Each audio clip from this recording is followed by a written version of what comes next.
everyone. I am Apurva Pathak, a BDS first year student from People's Dental Academy, People's University, Bhopal. And today, I bring to you the next video on our collection of videos on dental anatomy.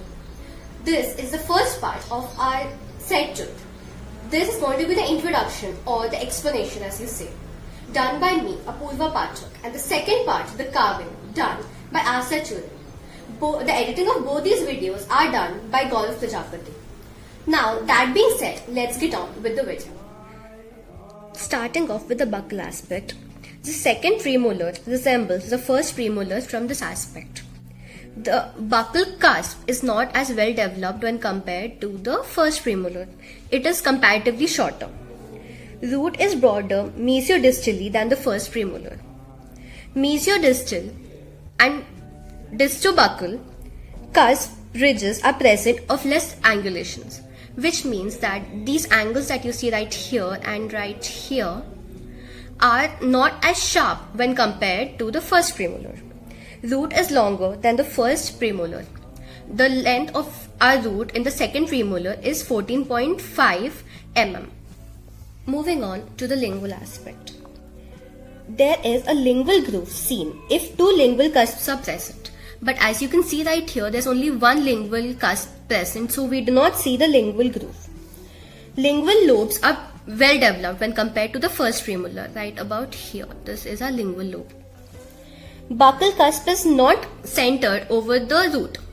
It's a little towards the lingual aspect, which is not visible from this aspect. We'll see it clearly from the mesial or the distal aspect. Now, if there are two cusps which are not present here, they all attain the same height. Less of the occlusal surface is seen from this aspect, as you can see. And the lingual portion is convex and smooth for most of its length. Starting about here, it's mostly convex and smooth. You don't see many irregularities or grooves, depressions, any of those irregularities on the surface. Now moving on to the mesial aspect. The root apex is comparatively blunt, as you can see right here. This is our root apex. Less of the occlusal surface is visible from this aspect. The lingual lobe is well developed when compared to our first premolar. There is no mesiolingual developmental groove on the crown, as you can see right here. There is no groove on this aspect. The crown is wider buccolingually. This is our buccal surface, this is our lingual surface. So buccolingually, our crown is very wide. Now, talking about the distal aspect, more of the occlusal surface is visible from this aspect. As you can see, this is a portion of the occlusal aspect which is visible from this aspect, which is the distal aspect. Distal marginal ridges are at a lower level, right about here. This is our distal marginal ridge here. Crown is tipped slightly distally on the long axis of the crown.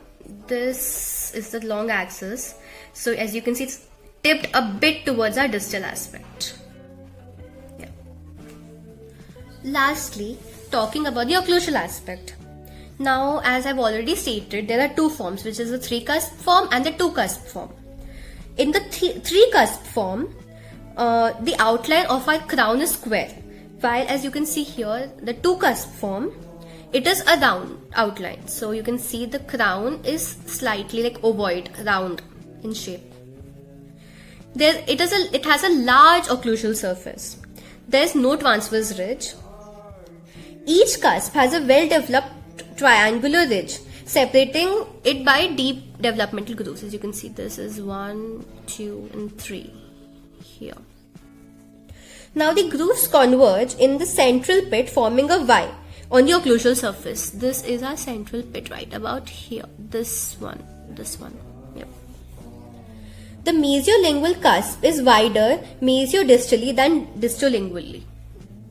Now this brings us to the end of our video. I hope this helped you gain a better understanding of the topic. Again, thanks for watching.